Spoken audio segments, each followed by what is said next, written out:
बहुत समय पहले की बात है। भारत के एक छोटे से गांव शिवापुर में एक किसान रहता था जिसका नाम था रामलाल। वह साधारण कपड़े पहनता, मिट्टी के बने छोटे से घर में रहता और रोज सुबह जल्दी उठकर अपने खेतों में काम करने चला जाता। रामलाल गरीब जरूर था, लेकिन उसके पास एक चीज थी जो बहुत अमूल्य थी, उसकी ईमानदारी। रामलाल के पास सिर्फ 2 बीघा जमीन थी, जिससे वह अपने परिवार का पालन पोषण करता था।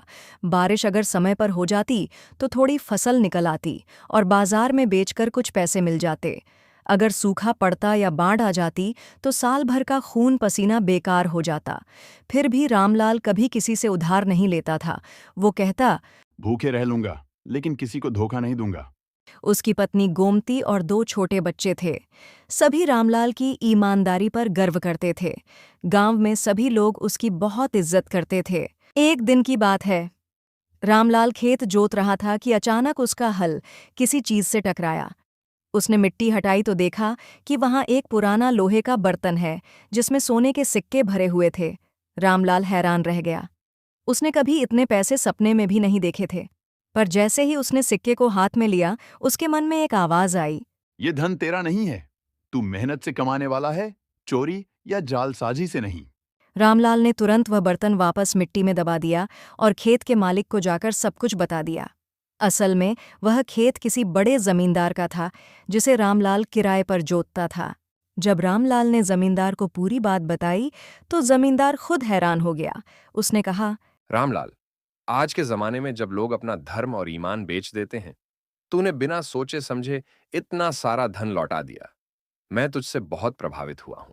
जमींदार ने रामलाल को इनाम में आधा खेत और कुछ पैसे देने की पेशकश की, लेकिन रामलाल ने विनम्रता से कहा, मालिक, मुझे आपके खेत की देखभाल का काम ही काफी है। मैंने जो किया वो मेरा कर्तव्य था। मैं मेहनत से कमाकर ही जीना चाहता हूँ। इस घटना की खबर धीरे धीरे पूरे इलाके में फैल गई।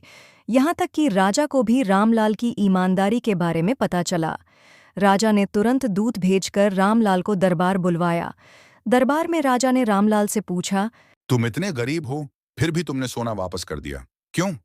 रामलाल ने सिर झुकाकर जवाब दिया, महाराज, मैंने अपनी माँ से सीखा है कि मेहनत से कमाया गया सूखा रोटी का टुकड़ा भी अमृत होता है। जो चीज मेरी नहीं, वो मैं कैसे रख सकता हूँ? राजा बहुत प्रसन्न हुआ।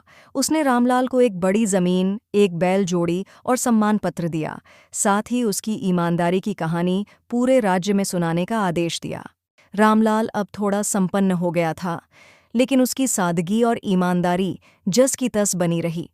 उसने अपनी जमीन खुद जोती, गांव के गरीब किसानों की मदद की और अपने बच्चों को भी यही सिखाया कि ईमानदारी से बड़ा कोई धन नहीं है।